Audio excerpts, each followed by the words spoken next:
Hello and welcome back. Today we look at some of the UK's most famous cold cases. And when I say famous, maybe to you haven't heard of them, but I really try to sprinkle in some cases that deserves the attention and might be just famous locally. Cold cases are defined as an unsolved criminal investigation which remains open, pending the discovery of new evidence. It is generally accepted that a case becomes cold when all viable leads in an investigation have been exhausted, and the senior investigating officer considers there is nothing further that can be progressed in the investigation at that time.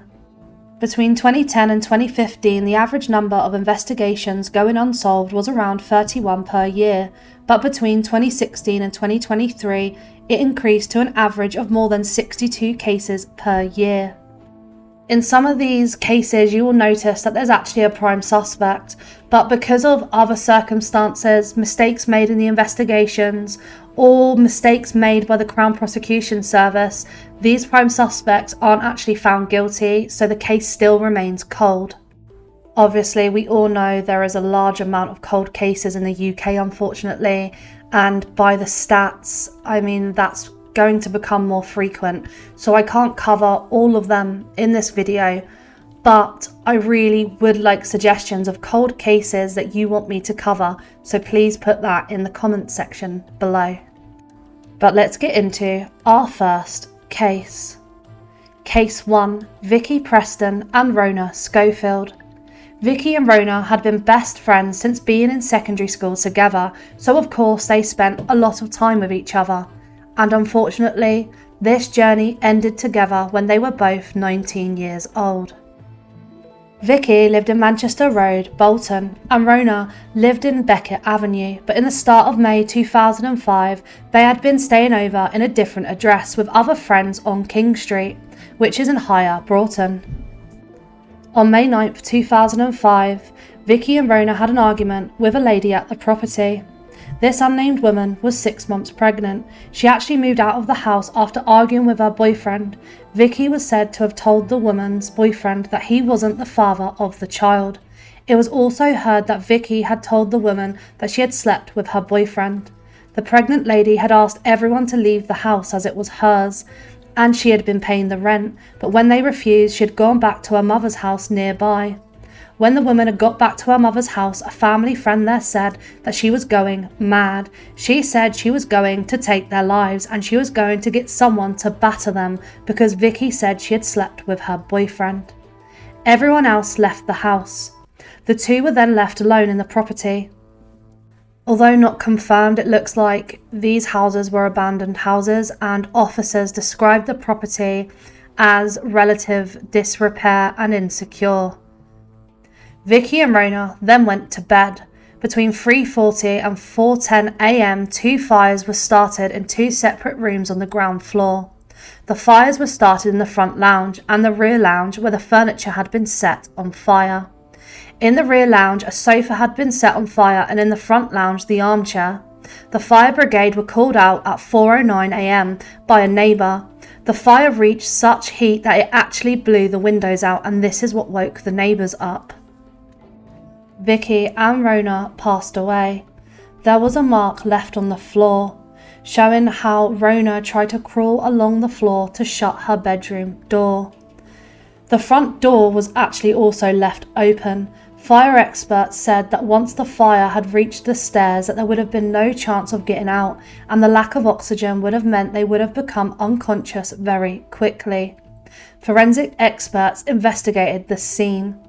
The forensic experts said that they had ruled out all other possible causes, such as an electrical fault or a cigarette. The police later said that they thought that the fire had been started with the intention of taking the girls' lives, noting the way that foam-filled armchairs and sofas in both a front lounge and near downstairs living room had been set on fire. The police had 3 main suspects: the pregnant lady, her boyfriend, as well as a 62-year-old man who lived in the property. Another man was also a suspect. All were investigated, but unfortunately no one has ever been charged. Greater Manchester Police said, "Almost certainly someone living in this community knows what happened and why that house was targeted. Unfortunately, there has been no movement in the case." As for all these cases we are covering, if you have any information, please contact Crime Stoppers and I will put all the contact information in the description. Case 2. Zoe Parker. Zoe grew up in London and was also known as Kathy Dennis. At around 18 months she was taken into care, and from that point she would filter through the care system. As she got older, she became a lady of the night to make money, and it's said she was friendly and would talk to those in the homeless community. Zoe's auntie said that she was very naive and gullible and had learning difficulties. She used to go out and talk to the wrong people. She was lonely. She would talk to anybody to make a friend. In 1995, Zoe was sectioned under the Mental Health Act, and in 1998 she was convicted of assault and spent some time in prison. Come December 2000, 24-year-old Zoe had no fixed address. She would stay in hostels and friends' houses around West London. The police learnt that the last time someone saw her was her auntie Pauline, and this was in September 2000. She was staying in a hostel and was kicked out for breaking the rules. Pauline didn't have the time to help as there was another family thing going on, and told her to contact her mum and social services. From this last interaction, she actually disappeared, but no one reported her missing. And on December 17th, she was found on the edge of the River Thames in Battersea. The police identified her as she had a distinctive tattoo of a flower and her name Zoe. The investigation found that Zoe was seen on CCTV on the 6th of December in West London. She was with two men. Both were white with dark hair. One had a white casual jacket and trousers, the other dark clothing and was a stocky build. Even with this CCTV, the police still today have never been able to identify the two men. The police said that they estimate that she had been in the water between 1 to 3 weeks, and they could not identify exactly where she was placed in. Only her torso was found, and nothing else has ever been recovered. The police have had a few leads. 5 men have been arrested, but never charged. The police asked for Zoe's friends, the people of West London and the homeless community to come forward if they had any information, but no one came forward. 2 convicted criminals that are linked to Zoe's cold case are John Sweeney and Anthony Hardy, but neither man has been charged. It's obvious that the police believe the key to solving this investigation is to identify the 2 males she was last seen with, but this has not been accomplished, and the case remains cold. Case 3. We move on to probably one of the most famous British cold cases, Jill Dando. Jill was 37 years old when her life was taken outside her doorstep in Fulham. She was shot on the 26th of April 1999. Jill Dando was a television presenter, starting off locally reporting for the BBC, and she soon rocketed to being the new reporter you would see on BBC One and BBC Two, always at prime time. She presented the BBC Breakfast Time, Breakfast News, the BBC 1 o'clock news, the 6 o'clock news, and up until she had her life taken, she actually presented the BBC's Crime Watch. In December 1997, Jill met Alan Farthing, who would later become Queen Elizabeth II's personal physician. They were set up on a blind date by mutual friends and fell in love quickly. Alan was separated from his wife, and a couple of months after his divorce was finalised, the couple announced that they were engaged, and their wedding was set to take place on the 25th of September. Jill would stay at Alan's house a lot of the time, and on the morning on the 26th of April 1999, 37-year-old Jill left Alan's home. She was going to visit her own home in Fulham on 29 Gowen Avenue. She was hardly staying at her house, her busy work schedule and staying with her fiancé, and that was why she was in the process of selling her Fulham house. She arrived at her home on her own. It said to collect some documents which had been faxed to her by her agent, but she never made it into her house. She was grabbed from behind and forced onto the ground, and then she was shot. Her body was discovered about 14 minutes later by a neighbour, Helen Doble. Police were called at 11:47. Jill was taken to the nearby Charing Cross Hospital, where she was declared dead on arrival at 1:03. The investigation was huge. The Met Police's operation was called Operation Oxborough, They spoke with neighbours, and Richard Hughes, her next-door neighbour, heard a scream from Jill. He said, "I thought it was somebody surprising somebody," but heard no gunshot. Hughes looked out of his front window and, while not realising what happened, made the only certain sighting of the killer, a 6-foot-tall white man aged around 40, walking away from Jill's house. The forensic analysis found that the bullet was from a 9mm short caliber semi-automatic pistol, with the gun pressed against her head at the moment of the shot. The cartridge appeared to have been subject to workshop modification, possibly to reduce its charge. At the same time, the UK was in complete shock. The BBC's most famous female presenter had lost her life. Jill had no known enemies in her personal life or in her working life. The problem with Jill Dando's case is there was a lack of forensic evidence. Lots was lost in the chaos, as the paramedics were quick to arrive before the forensic team, and any trace of evidence was almost walked over. Her life being taken by a gun was high on the Met Police investigation. Guns were used in gang-related incidents, and they started to inquire whether her work on Crime Watch had rattled the wrong people. The police also looked into a stalker, as how did the person know that Jill would arrive at her house? But it also wasn't a normal routine, and she rarely stayed at her home anymore. The police went through 191 cameras, and it was confirmed they did not think she was followed home. Her case was featured on her own show, Crime Watch, and lots of the public contacted the Met Police, which led to new leads. While looking at all these new leads, they also looked at whether a professional had taken her life.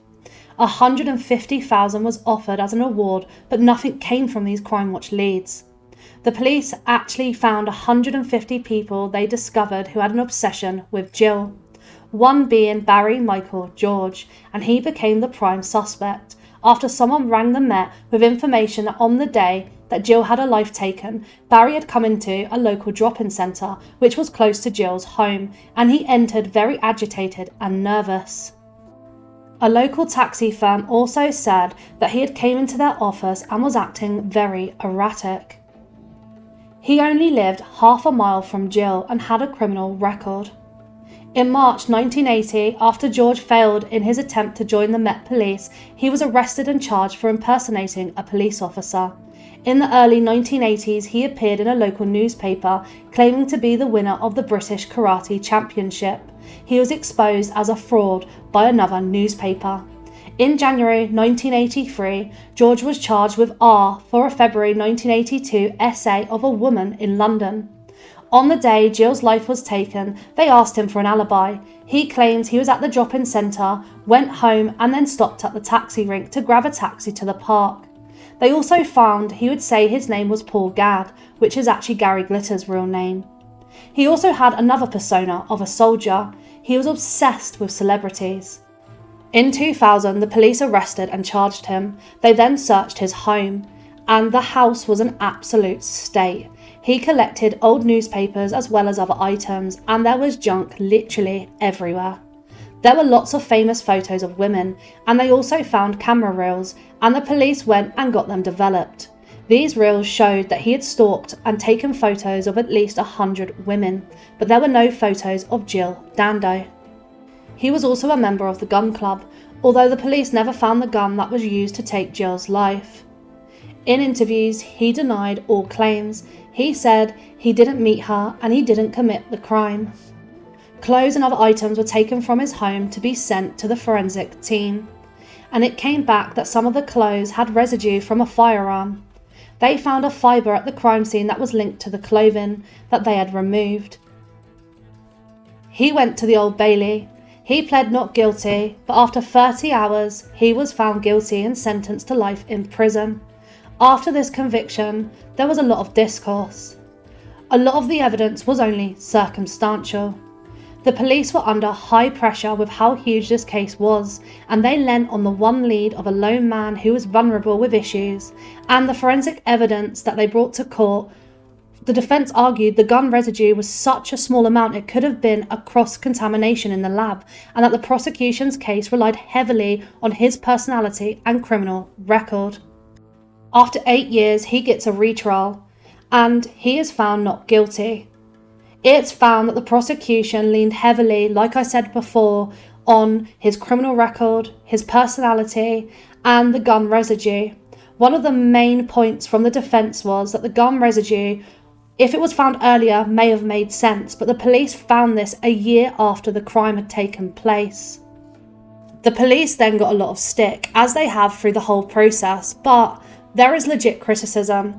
The Met Police seem to have stumbled at a lot of times through this investigation, and it looked like it was easier to pin this on a lone man who had issues and the case would all be resolved. And whether you think that he is actually guilty of taking Jill's life, it still stands that the police really didn't investigate the other leads well enough to eliminate them.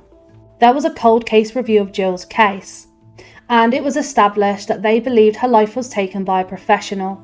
In 2021, another cold case review happened, and they believe it may have links to the Kosovo War.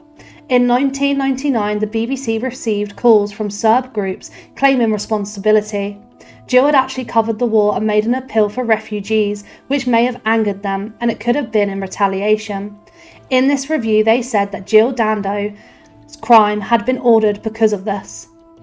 Jill Dando had presented a Kosovo crisis appeal just 20 days before her life was taken. She also helped raise $1 million for the refugees.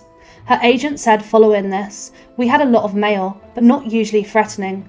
Then we received a letter that mentioned the appeal she had given earlier that month for Kosovo. It seemed to be somewhat threatening." The BBC also said it received threats over the phone to Jill, including one from a Serbian man saying that he had taken the life of Jill. Police attempted to investigate the call, but it was unable to be traced. A newer theory is that Jill may have known too much about the BBC, especially Jimmy Savile. But there has been no new movement in the case. The Met Police are still stuck at, is it a stalker, retaliation, gangs, or did she know too much? The police really fumbled this case because she was so famous, and of course there were a lot of leads, but as we work our way through this video, in some cases there are literally no leads. There is nothing for the police to work with. The Met Police had so much to work with, and alongside the Crown prosecution, they really made some major mistakes. Hopefully, with this being such a famous cold case, there will be movement eventually, but as of now, it still remains a cold case. Case 4, Eve Stratford and Lynn Whedon. These cold cases are of two women, and they were linked after the fact by DNA, but we're going to start off with the case of Eve Stratford. Eve was born in Dortmund, Germany, and moved to the UK. Eve had a very good circle of friends and a good family life. She became a model and was a cocktail bunny in the Playboy Club in number 45 Park Lane, London. She had started work at the club in 1973, and in modelling she went by Eva von Bock and was known as Bunny Ava. She had a photo shoot with Mayfair, and she was featured on the front page. She did an interview for the magazine, but when it was released she realised lots of things put in the magazine were not things she had actually said, especially in regards to her sexual preferences. Eve had been in a long-term relationship with the vocalist of Onyx, Tony Priest. She was surrounded by a lot of high-profile people being in the modelling and Playboy world. At 21 years old, she lived in a flat with her boyfriend and other band members. After being in this magazine, Eve actually started to be harassed just a week before her life was taken. Someone would ring her flat, and when she picked up, the other end was just silent, or all she could hear was heavy breathing. On March 18, 1975, Tony, her boyfriend, left their flat, and Eve was still in bed. She had an appointment with her agent, so she went to Camden, to the office, and there really was nothing unusual about her routine that day. She met with a publisher in West London at 2:30 p.m. and then got the tube to come home at around 3:45 p.m. She arrived at her home at around 4:10 p.m. and at around 4:30 p.m. a neighbour told police she had heard two people, a male and a female, in the flat block walking up. At 4:45 p.m. she also heard a large thud and then heard one set of footsteps. Tony came home at 5:30 and he found Eve with her life taken. She had her hands tied behind her back. The police were called. The first thing the police did was interview Tony and other members of the band, and they all had alibis. The police firstly believed that the person who took her life was someone who read the magazine, and a lot of the information in the magazine helped him with who he was going to target. It said that Eve lived alone, although, like other things printed in this magazine article, it was untrue. But it would also mean the person would think they had an opportunity if she lived alone, but this was challenged as it was never noted publicly where Eve actually lived. Witnesses did come forward and said they saw a man following her. Next to Eve was a bouquet of flowers that looked like those seen in her photo shoot. Tony and the other occupants of the flat said they had not been there before. There was a £1,000 reward and her case was aired on TV. Following this, other Playboy bunnies came forward to tell of the awful things they had gone through, R by Men and SA. They also said leading up to the crime, one of them got calls much like Eve did. The Met Police found a diary of Eve's and there were men named in there. The police interviewed them, but they didn't gain any new information or leads. It was also revealed that Eve had had intercourse before she had her life taken, which led the police to believe she knew the person who took her life. There was no evidence of forced entry or defensive wounds, but the investigation was stalled. Just 6 months after Eve lost her life, Lynn Whedon, who was 16 years old, had her life taken in London on the 3rd of September 1975. Much like Eve, Lynn had a very good family and friends. She is described as a quiet girl and slightly reserved. On September 3rd, near to Lynn's area, there's an alleyway that she would not usually walk down, as it was known to be where unsavoury people would hang around. Lynn was out at the pub with her friends and made her way with her 2 friends back home. She said she would be fine and would walk home alone, but she decided to walk down the alleyway at around 11:20. Someone hit her on the back of the head and she was then AR'd and left. She was found and the police were called. She was alive, but on the 10th of September, unfortunately, she passed away from her injuries. The police investigation started with interviewing local people and asking for witnesses. It was assumed they would need to live locally to know about the alleyway. There were no further leads. In 2004, DNA showed that they had had their lives taken by the same man, and this was featured on Crime Watch. Although there was this DNA breakthrough, no one has actually been arrested or charged, and both cases remain unsolved. Case 5. Jacqueline Johns. Jacqueline was a happy girl and described as shy. She was 16 years old and worked as an insurance clerk. Her sister described Jacqueline as a quiet City of London worker and devout Christian, who preferred staying at home to a night out on the town. On the 29th of September 1973, 16-year-old Jacqueline attended a work colleague Susan's wedding. Jacqueline was wearing a long yellow dress and her sister's coat. She was among 100 guests at the ceremony before a sit-down meal at the nearby Arlington Ballroom function venue. The guests then split into 2 groups for evening reception parties at the homes of Susan and David's families in Westcliff-on-Sea, Essex. Jacqueline left Susan's family home at around 10:30 p.m. with 2 work colleagues who gave her a lift to Upminster Station. According to reports at the time, she was due to go on a District Line underground train to Victoria and then get a train back to her home in Thornton Heath in Surrey. Reports said police believe she may have missed the last train at 11:26 p.m. and met the person who took her life while heading to stay with relatives in Battersea in southwest London. There was nothing unusual about her behaviour of the evening of the party. She acted normal and she had a really good time. She was last seen walking up Chelsea Bridge, trying to get back to South London. The police said perhaps she was hitchhiking. She was found in a goods yard at Battersea less than 2 days later, with only her blue and yellow platform shoes nearby. Not wanting to disturb the bride or the groom, Jacqueline's parents rang up Susan's mum and asked if Jacqueline had stayed at the wedding. This is when they contacted the police and reported her missing. Unfortunately, there wasn't much movement in the case, and it went cold. One link was to Robert Black. In 1968, he moved to North London, and in 1972, he was convicted of a motoring offence and when arrested had a ball of car keys in his possession that demonstrated that he had access to several vehicles. When police searched Robert Black's attic flat in 1990, they found a pink and silver girl's bracelet. When Jacqueline went missing, she was wearing a similar friendship-style type bracelet, but her family have said they couldn't be 100% sure it was actually Jacqueline's. Another link was Colin Campbell. In 1981, 17-year-old Claire Walterton was abducted by Campbell walking home from an amusement arcade in West London. She was found the next day with her life taken on a footpath in Windsor. In 1984, he abducted a 29-year-old hitchhiker in West London. She was later found also with her life taken. He committed these crimes in his 30s, so the police asked the question whether he had committed more crimes when he was younger. The issue was that the MO isn't the same as Jacqueline's case, and this was the same with Robert Black. As well as Jacqueline's clothes, there was no forensic evidence. They only had her shoes, so they had nothing to compare to the other crimes. The police also looked into whether she met someone at Victoria Station, or was it someone she already knew. They investigated and interviewed family, all those at the wedding, but unfortunately this led to nothing, and to this day, her case still remains cold.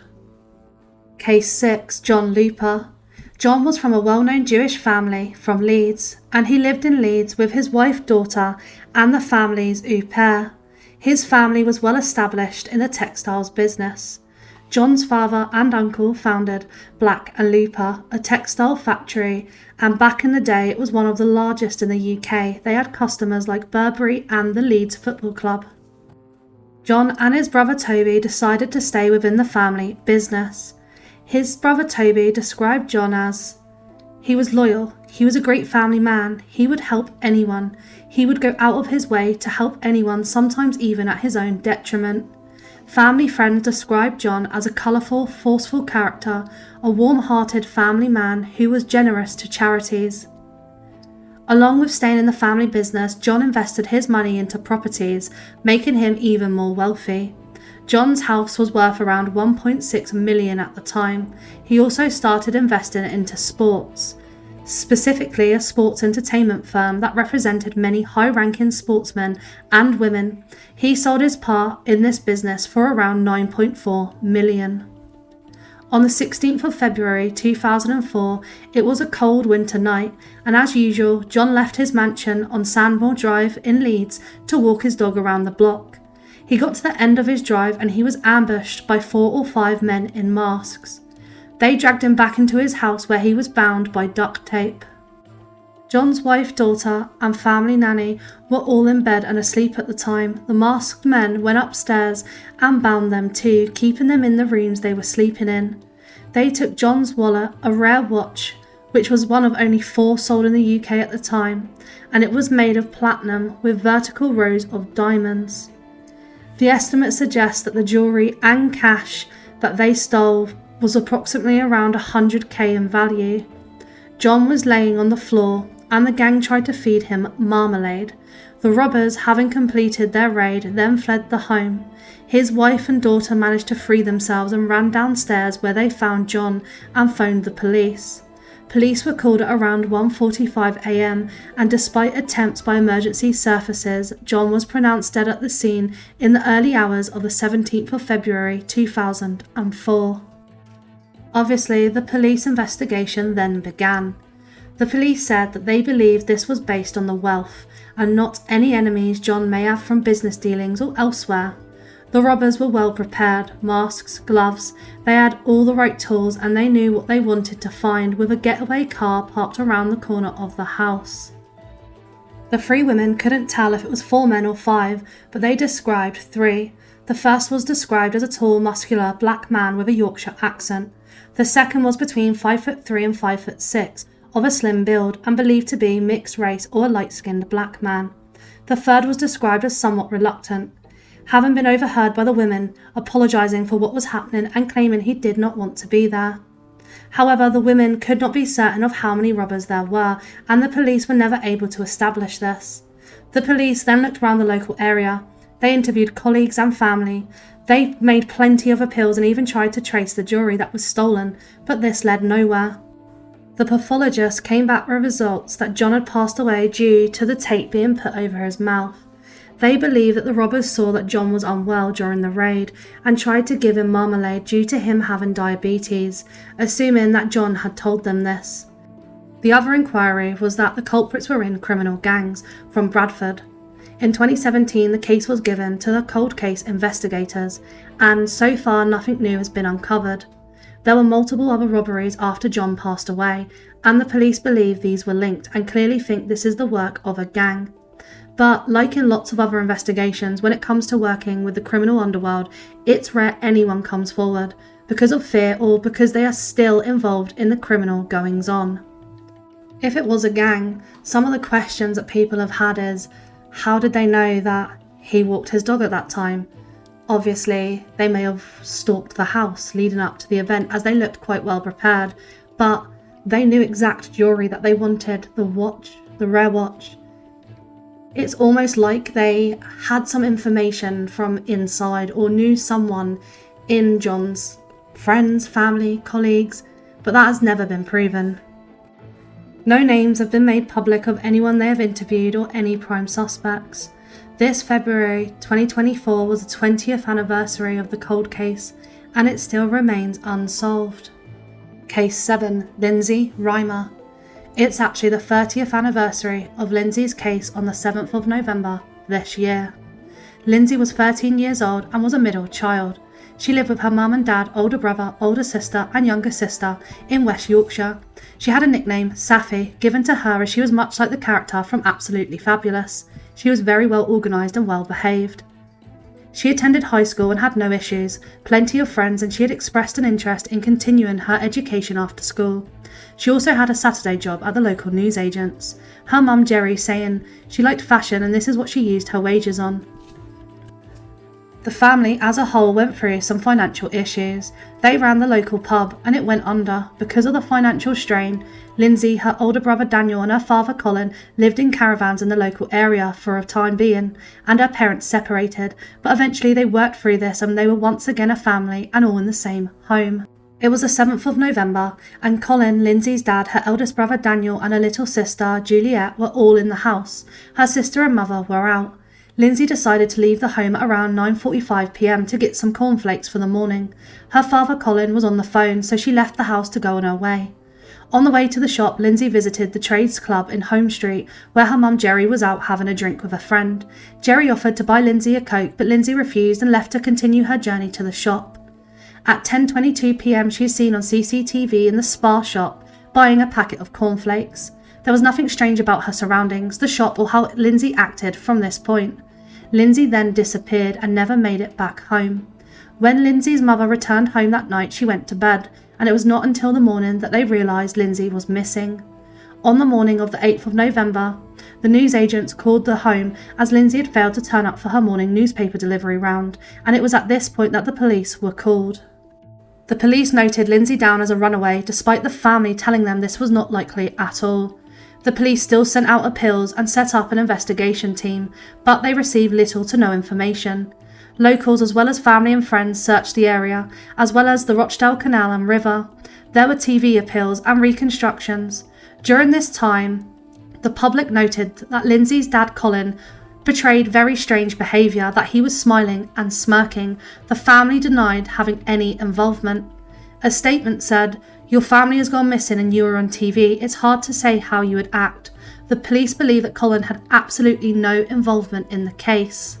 The police did search the rivers and canals, but just 5 months after Lindsay went missing, workers who were dredging at the Rawdon Mill Lock 12 of the Rochdale Canal, which is around 11 to 15 minutes away from where Lindsay went missing, Lindsay was found.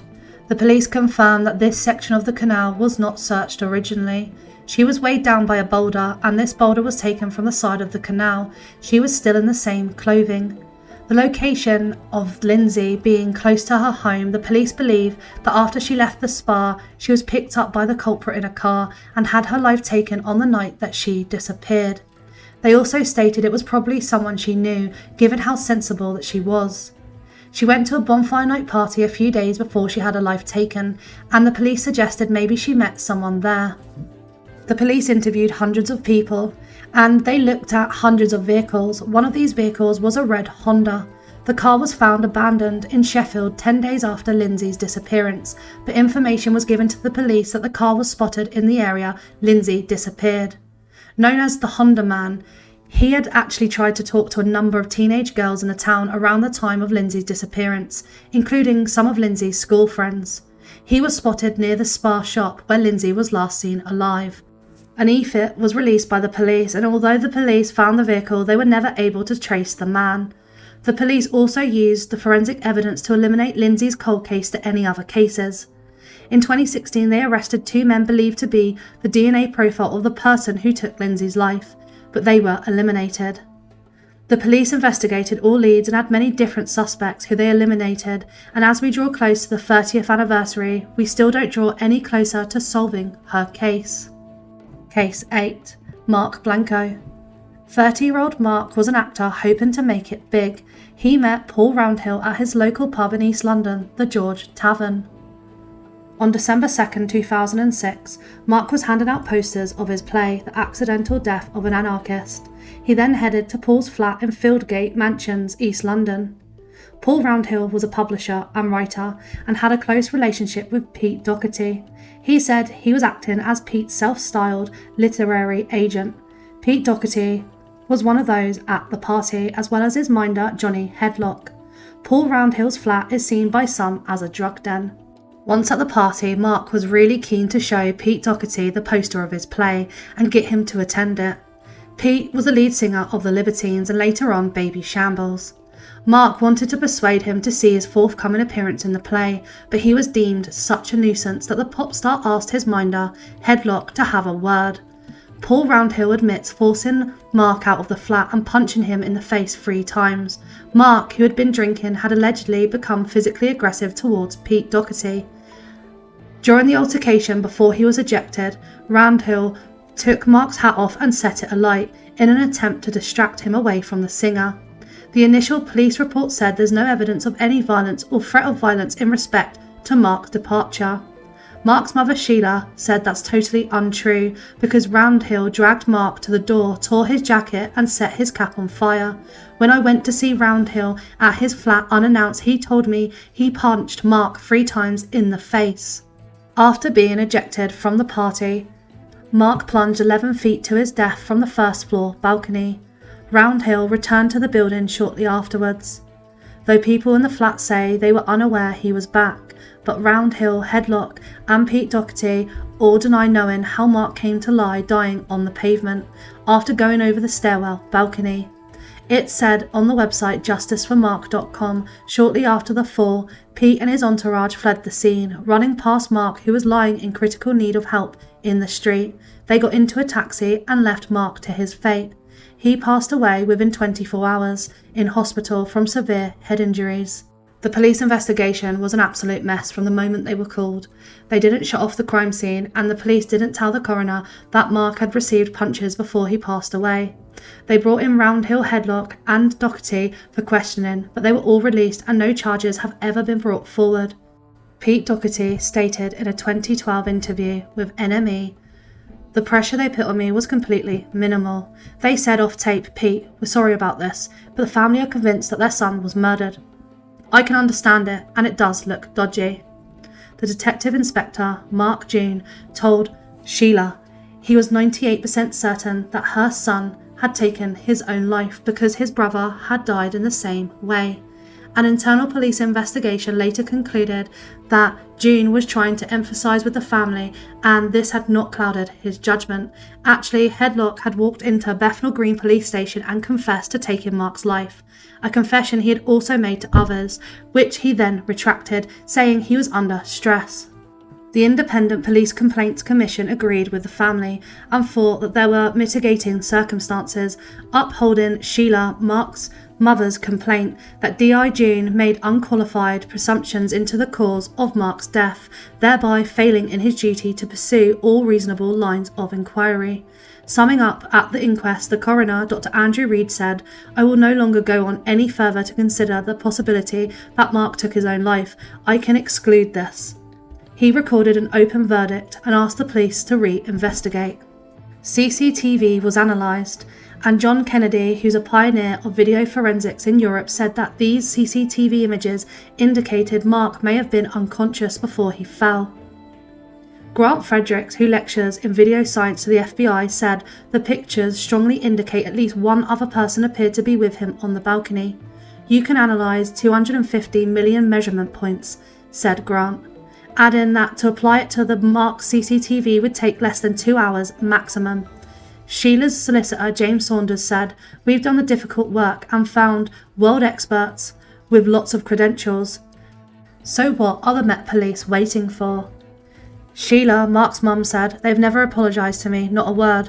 He was there. Mark upset him. Pete Doherty actually stepped over my son's body, yet for him life goes on as though nothing happened."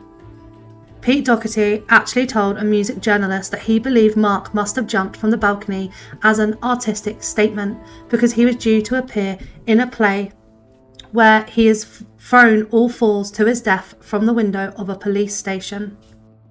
Sheila also says, "It's almost as if they don't want to find the truth. We've had to spoon feed them with evidence from the start and still they don't act." Experts also stated the Met haven't been charged with anything, so don't need to be defensive, yet they seem to have taken this position. Instead of being open to discuss the science, they've circled the wagons. Whether it was accidental or something more sinister, the police really have fumbled at every turn, and because of this, the case still remains cold. I also want to note that there was another person who fell from Round Hill's flat, Paul Caniff, who was a British-born Irish singer-songwriter. He fronted the 1980s punk band Blaze X. Paul passed away in suspicious circumstances following a fall in Whitechapel, East London on the 11th of August 2001. In January 2010, The Guardian claimed that Paul fell from the balcony of Paul Roundhill's flat, and that the circumstances surrounding the fall have never been discovered. Case 9. Kate Bushell and Lynn Bryant. These are two separate cold cases that the police believe were committed by the same person. The events occurred on the 15th of November 1997 and the 20th of October 1998. The similar circumstances of these crimes led investigators to conclude there is a high possibility that they are linked, with both being killed with the same weapon while walking dogs along an isolated lane. So first we start off with Kate. Kate was 14 years old and described as bright and popular. She lived in Exwick on the western edge of Exeter, Devon. On the 15th of November 1997, it was a normal Saturday. She spent time with her family at home, travelled to Exeter to go to the library and then do some shopping. Their next door neighbours were away, and Kate said that she would help them out and walk their dog. She got the dog and walked down the lane, which was an isolated track. It was known more of a cut-through. Kate never returned home. At 5:30 p.m, Gemma, the dog that Kate was walking, was seen coming out of the bottom of the field by the lane. By 7 p.m, her parents reported her to the police as missing, and they began searching. Kate was found at 7:30 p.m. near the field by her father and the police. The police began their investigation and witnesses came forward. Kate was last seen alive walking Gemma at 4:50 p.m. by a mother and daughter who drove past. Given the time and it being November, it was growing dark. They also saw a man described as white, aged in his 30s and 40s, of average height and build, clean shaven with dark shoulder-length hair and possibly wearing jeans, standing outside of a blue hatchback car or van parked down the lane. A couple also came forward and saw the blue vehicle, but neither the man nor Kate and Gemma have ever been found. The vehicle was never found. The forensic investigation was also taking place and they found over 100 fibres of an unknown source located on Kate. They were described as possibly being from gloves or an apron. Police launched Operation Deacon to find who took her life. They took over 5,000 DNA samples and 7,000 fingerprints, and they eliminated hundreds of vehicles. The community also came forward saying a few weeks before Kate had her life taken, a white man who was possibly homeless was seen coming out of the bushes, but he has also never been identified. Despite all the efforts, her case still remains cold, and like I said, the police believe there could be a link between Kate and Lynn Bryant's, although a link has never officially been established. So now let's get into Lynn's case. Lynn was a 41-year-old housewife and mother of two. On Tuesday the 20th of October 1998, she drove to a garage at Ruin High Lanes. She arrived in her car at around 1 p.m, where she saw a friend and they had a chat. She then returned home but left again at 1:35 p.m. to walk her dog along Ruin High Lanes, which she walked on almost every day. She walked towards a chapel and then went left towards the other direction. Between 1:45 and 2 p.m, a witness driving past saw Lynn speaking with a man outside the chapel. A tourist found Lynn in the gateway to a field at 2:30 p.m. The tourist called 999, and when the air ambulance arrived at around 2:50 p.m, Lynn was sadly pronounced dead at the scene. The police started with speaking with her friend who spoke with her at the garage. They said that while they were talking, at around 1:10 p.m, a small scruffy white van turned into the garage and parked at a strange angle, facing towards Lynn's car. The driver was between 30 and 50 years old, with a round face and a full, bushy brown beard, which had slight bits of grey in. He appeared quite big and seemed to be wearing a waxed green jacket. As soon as she left the petrol station, the unidentified van followed her out of the garage, which employees of the garage thought was very odd. It was later discovered that the van had also been sighted on Friday and Saturday before her life was taken, and that it had been sighted parked in the lay-by beside the chapel where Lynn was found. The van was described as either a Ford Escort or a Bedford van. At around lunchtime, between about 12:30 and 12:45, a local woman driving on the nearby road from Truro noticed a stranger walking down the road who she thought looked odd. As she passed him in her vehicle, he looked straight at her, and this sighting was later the basis of a photo fit. He was 5'10", in his early 30s, with a squarish jaw and dark eyebrows. Fibres were found in the area that Lynn was found. The area was searched in detail by police, and 4 months after, her glasses were found on top of mud, looking like they were delicately placed there. The police are absolutely certain that there was no way the glasses could have been missed during the in-depth search of the area. In October, the police interviewed every male aged between 14 and 70 years old in the area, but they did not reveal anything of real relevance and certainly didn't find who took Lynn's life.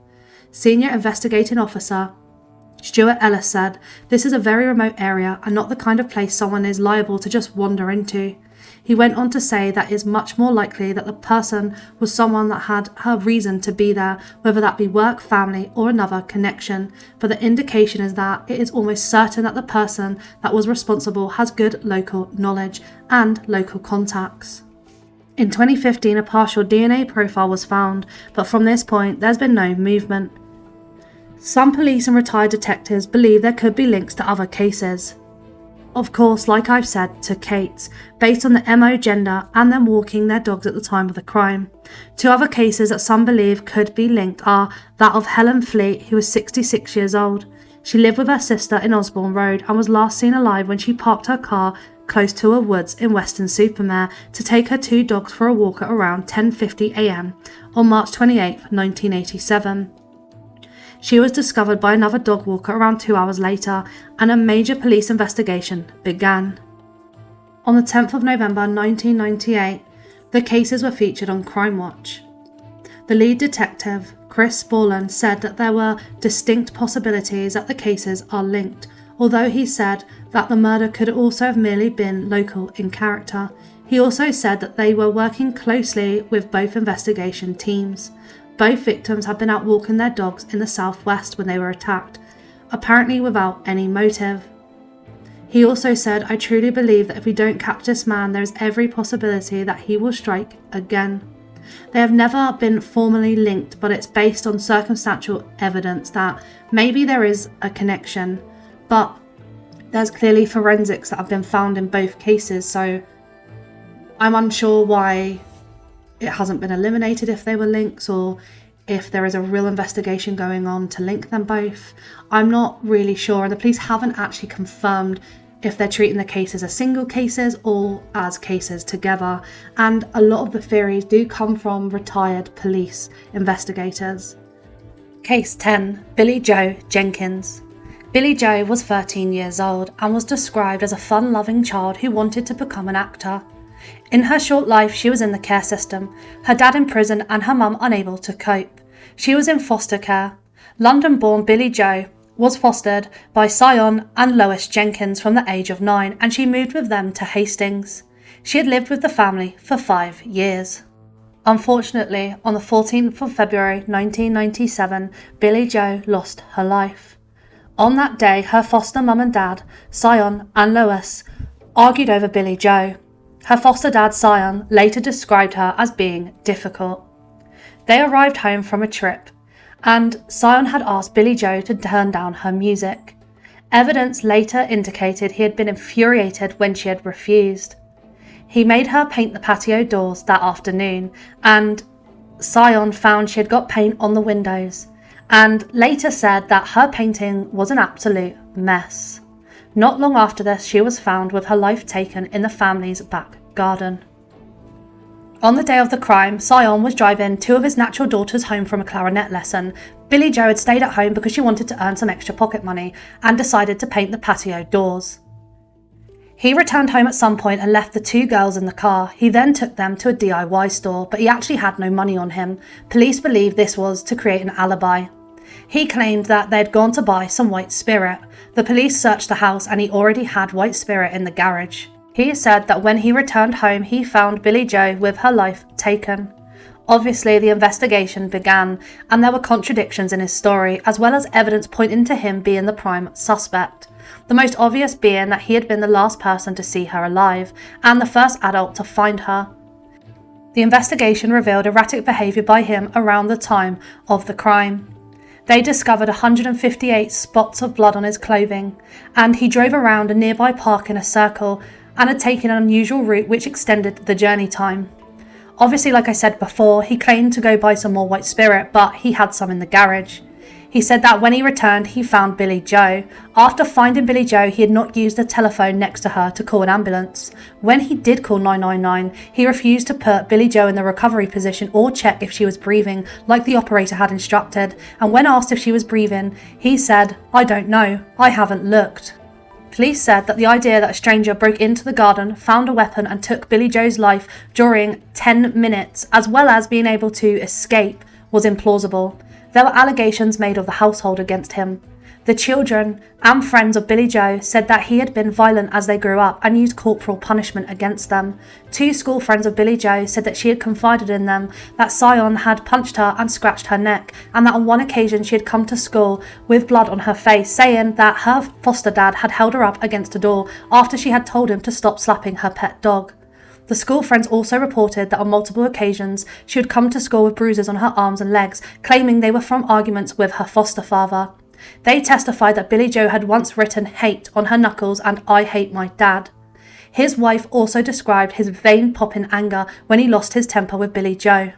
He was charged with her murder on the 14th of March 1997. At his trial in 1998, the prosecution revealed that 158 bloodstains were found on his shoes, trousers and jacket, and stated that this was the impact splatter resulting from taking the life of Billie Jo. The defence called two of their own scientific witnesses, yet both stated that the evidence was not inconsistent. He claimed that any blood found on his clothing was as a result of him trying to help her. However, forensic experts said that similar stains were not found on both of the paramedics or the neighbour who had tried to save her. He claimed at trial that Billie Jo could be disobedient and impatient, stating she would simply destroy items of clothing or hurt herself, ripping the heads off dolls if she was asked to do something she might not want to do, and if she did something, she would become very impatient. The court also heard that he was a headmaster at a school at the time of the crime, and it was found that he had lied on his CV to get the job. He was convicted on the 2nd of July 1998 by a unanimous decision, despite the jury being told by the judge that a majority verdict alone would be enough for a conviction. He was sentenced to life imprisonment. The judge concluded with, "He is a danger to the community."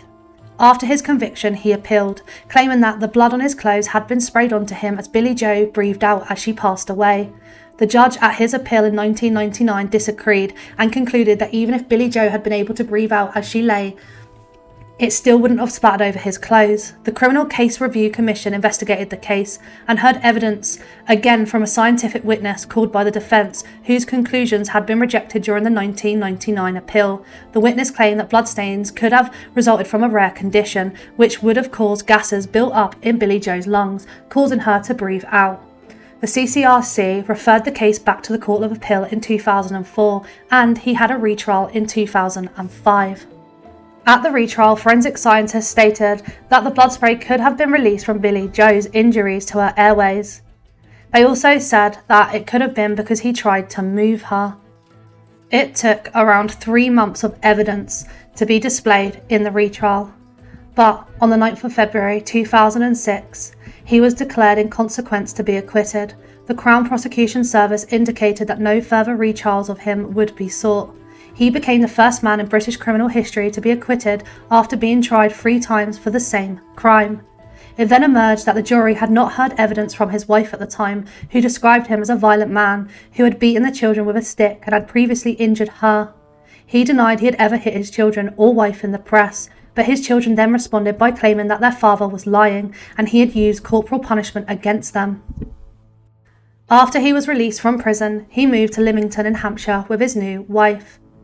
He enrolled on a criminology course at the University of Portsmouth, and in 2008 he applied for $500,000 worth of compensation for his imprisonment, but his application was rejected and he said he would not appeal.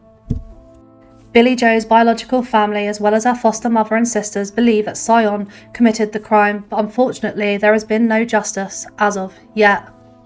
Case 11. Anne Heron. Anne Heron was born in Glasgow, but moved to England on the outskirts of Darlington in County Durham with her husband Peter Heron. She left her children from her previous marriage in Scotland, and she was unhappy living in Darlington. She missed Scotland, and she of course missed her children. The house she lived in was detached on its own. It was quite a big building, and it was clearly visible from a busy main road which was located next to the Teesside airport to Darlington. It was heavily used. Anne had told friends that she had felt frightened of the isolation of the house and was said to have felt wary of being left alone in the property. On the morning of the 3rd of August 1990, Anne went shopping in Darlington with a friend before returning at lunchtime. Her husband always came home for lunch and did so on that day. Anne said that she was going to spend the afternoon sunbathing in her bikini in the garden. It was the middle of the 1990 heatwave, and that day was the hottest day of the year. Peter left to go back to work at around 2 p.m. At 2:30 p.m, a friend rang and spoke to Anne. She sounded happy and cheerful. At 3:30 p.m, a friend on a passing bus saw Anne sunbathing in her garden. She had been forced to move to the front of the house to sunbathe nearer the road because a tractor nearby had been blowing grass towards the back garden. This was the last known sighting of Anne alive. When Peter Heron arrived home from work at 6 p.m, her radio was found still on, along with her book and cigarettes. The family dog was also outside, and the house front door was open. Anne was found in the living room of the house. She was lying on the floor and had wounds to her neck. Her bikini bottoms had been removed, which indicated that it may have been motivated. The weapon used had been something like a knife or a razor. The weapon was missing from the scene and has never been found.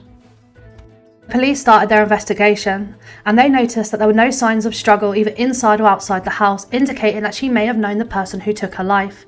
This was supported by the fact that the family dog, which was found outside of the house when Peter arrived home, had not been heard to bark at an intruder or a stranger.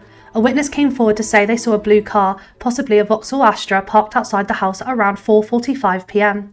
Witnesses also reported seeing a blue Sherpa van parked at the end of the drive sometime after this. The van had a Trident logo on the side, and 3 men were seen inside it. At around 5:05, a taxi driver and 2 women in another car were passing the property. They saw a blue car speeding down the driveway away from the house, travelling so fast that the taxi driver did not know whether it would stop and pull out in front of him. There were lots of other sightings of this blue car around the house. The police tracked down owners of 3,500 blue cars, but the car has never been found or identified. Despite several witnesses saying they had seen the driver, a photo fit was never produced of the man. Durham police stating the descriptions of both the vehicle and the person driving the vehicle differ and lacked the detail required for a photo fit. The police found no evidence of a robbery or SA. Police believe that Anne had her life taken at around 5 p.m. Peter discovered her at 6 p.m. Just 1 week into the investigation, it was discovered that Peter was having an affair at the time with a 32-year-old barmaid at the local spa club. He became a prime suspect. He had motive, and he was the person who found her. His alibi to police was that he had left a meeting at Cleveland Bridge at 4 p.m. and said he drove back to his office through the village of Croft-on-Tees. Detectives questioned this route because going via Croft was not the most direct or logical route from Cleveland Bridge. The police felt that Peter had a missing amount of time he could not account for between 4 p.m. and 5:50 p.m. By 1991, the case had gone cold, despite press conferences and a Crime Watch UK reconstruction. In December 1992, a woman told police a man came to the card shop in Darlington, where she worked, and boasted about taking Anne's life. In October 1994, the police and Peter and a newspaper received a series of letters from someone claiming to be the person who took Anne's life. The letter to the newspaper, the Northern Echo, said, "Hello, editor, it's me. I took Anne Heron's life. Your readers will have plenty to talk about." They tried to trace the letters, but nothing came of this. Just 2 years after Anne had her life taken, Peter remarried. He publicly defended himself after the press questioned why he would remarry so quickly. 2 ununiformed officers chose to attend the wedding. Police were adamant that scientific advances could eventually lead to the identification. Early in 2005, Durham police brought in one of the country's foremost forensic scientists to do a series of laboratory tests. Blood traces and fingerprints were found on some of the 1,500 items taken from the crime scene. He was arrested in November 2005. His DNA was found on samples taken from Anne at the time of the crime. The Crown Prosecution Service agreed to charge him after he was interviewed a number of times. However, the case against him was dropped due to a lack of evidence. In a documentary in 2022, Peter and Anne's daughter stated that her dad lied about the time that his meeting ended. She said that the meeting ended at 4 or 4:20 p.m. He told police it ended later than this. The police have said that Peter is still a prime suspect in the case, but there has been no more movement. That concludes our cases today. There will definitely be a part 2, as unfortunately there are so many cold cases. If you have any information, please contact Crime Stoppers, and all their information will be put in the description. As always, thanks for watching, and until next time.